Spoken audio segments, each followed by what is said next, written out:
Welcome to Digital 6 Computers. It is assumed at this point you have a solid understanding of the logic circuits used in digital circuitry, Boolean algebra, memory devices, temporary storage devices like registers, math circuits, and numbering systems.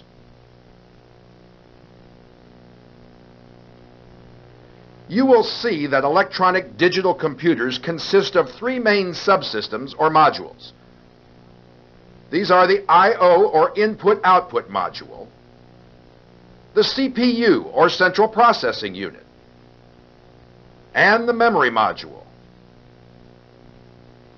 Since the CPU is the heart of the computer, we will begin with this section first.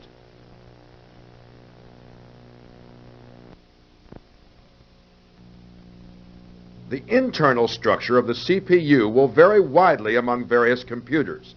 In the following portion of this video, we will describe a single central processing unit of a microcomputer. As you can see, it consists of an ALU or arithmetic logic unit, several registers, and a control section. The number of lines used to interconnect the registers and the ALU is determined by the word length. The word length is the maximum number of bits that the arithmetic logic unit can process in parallel. The word length in present-day microcomputers will vary between 4 to 16 bits, while full-size computers will commonly range from 12 to 64 bits.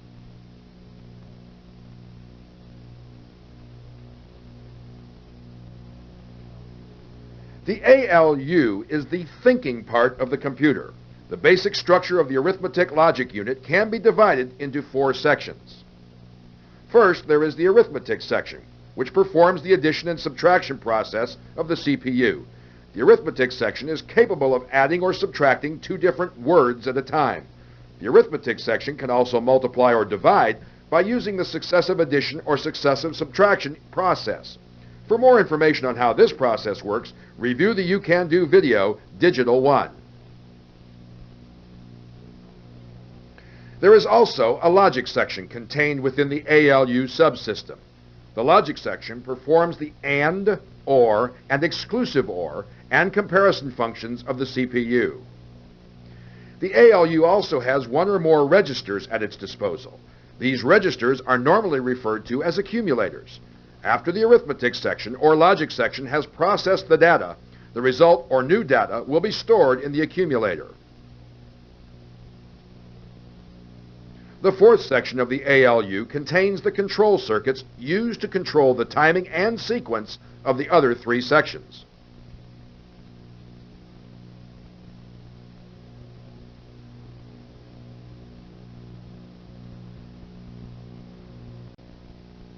It was mentioned earlier that the CPU also contained a control module. The control module may be thought of as being the electronic nerve center of the CPU. The control section is responsible for a number of functions. First, it must fetch the program instruction codes from the main program memory. It then interprets the instruction code for the operation requested. Once the instruction code has been interpreted, it executes the instruction. The control subsystem directs every activity which takes place within the computer. The control unit also makes use of a number of registers for temporary storage of data. One such register is the instruction register. The instruction register will fetch the program instruction code from the program memory. Next, the code is decoded by the instruction decoder, and then it is sent to the CPU timing and control section. The timing and control section then controls the memory and input-output functions of the computer. Once the control module completes one set of instructions, it fetches the next set of instructions and performs the process once again. The control section also monitors the input-output section at all times. You have also seen that the central processing unit contains a register section. The CPU contains several registers that are often called data registers, working registers, or simply scratchpad memories. The register section is used to provide storage for the data being operated on by the arithmetic logic unit.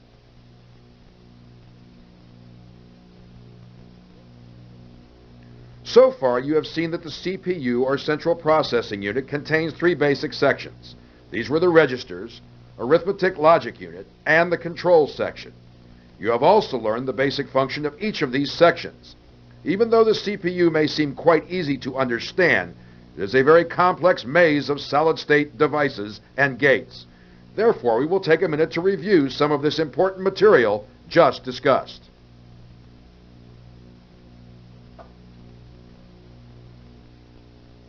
A basic computer will contain three subsystems or modules.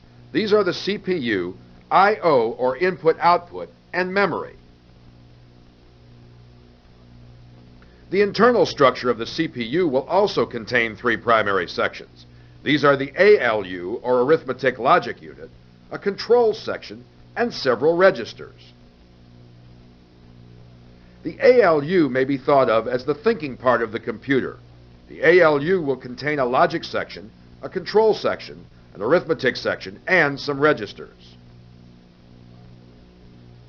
The logic section performs the AND, OR, exclusive OR, and comparison functions of the CPU. The control section performs the function of timing and control of the sequence for the other three sections. The arithmetic section is used to add, subtract, multiply, and divide the data being fed into it. The control module contained within the CPU may be thought of as being the electronic nerve center of the central processing unit.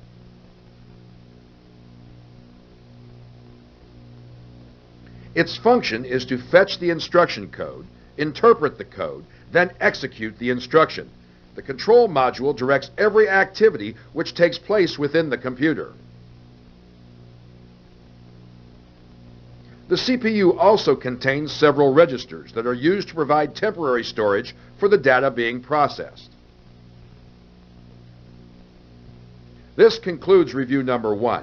Next, we will examine the I/O, or input-output module of the computer system. The input-output module is responsible for the transfer of data and control signals between the central processing unit and all supporting circuits outside the CPU.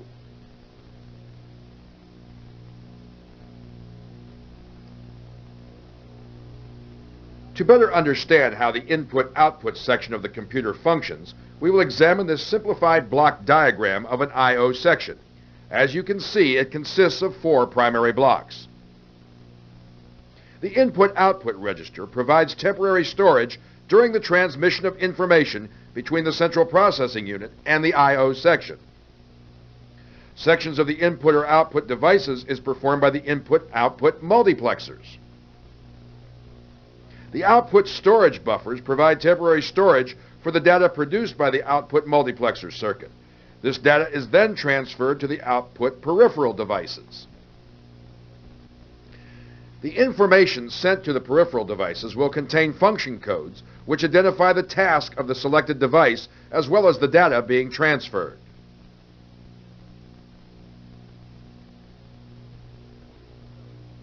It is important to note that the computer program controls the peripheral equipment. This is due to the fact that the computer instruction codes inform the peripheral devices of the type of operation to perform. The computer instructions also specify the memory areas for input and output data. The input-output section does not accept data from peripheral equipment or send data to peripheral equipment unless memory areas for the data have been specified by the computer program.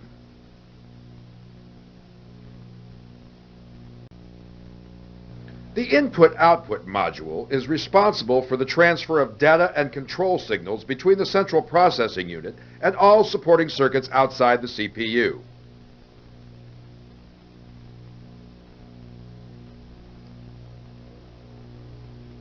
To better understand how the input-output section of the computer functions, we will examine this simplified block diagram of an I/O section. As you can see, it consists of 4 primary blocks. The input-output register provides temporary storage during the transmission of information between the central processing unit and the I/O section. Sections of the input or output devices is performed by the input-output multiplexers. The output storage buffers provide temporary storage for the data produced by the output multiplexer circuit. This data is then transferred to the output peripheral devices.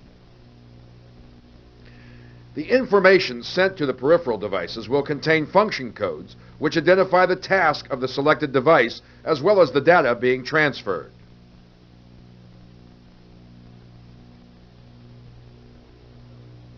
It is important to note that the computer program controls the peripheral equipment. This is due to the fact that the computer instruction codes inform the peripheral devices of the type of operation to perform. The computer instructions also specify the memory areas for input and output data. The input-output section does not accept data from peripheral equipment or send data to peripheral equipment unless memory areas for the data have been specified by the computer program.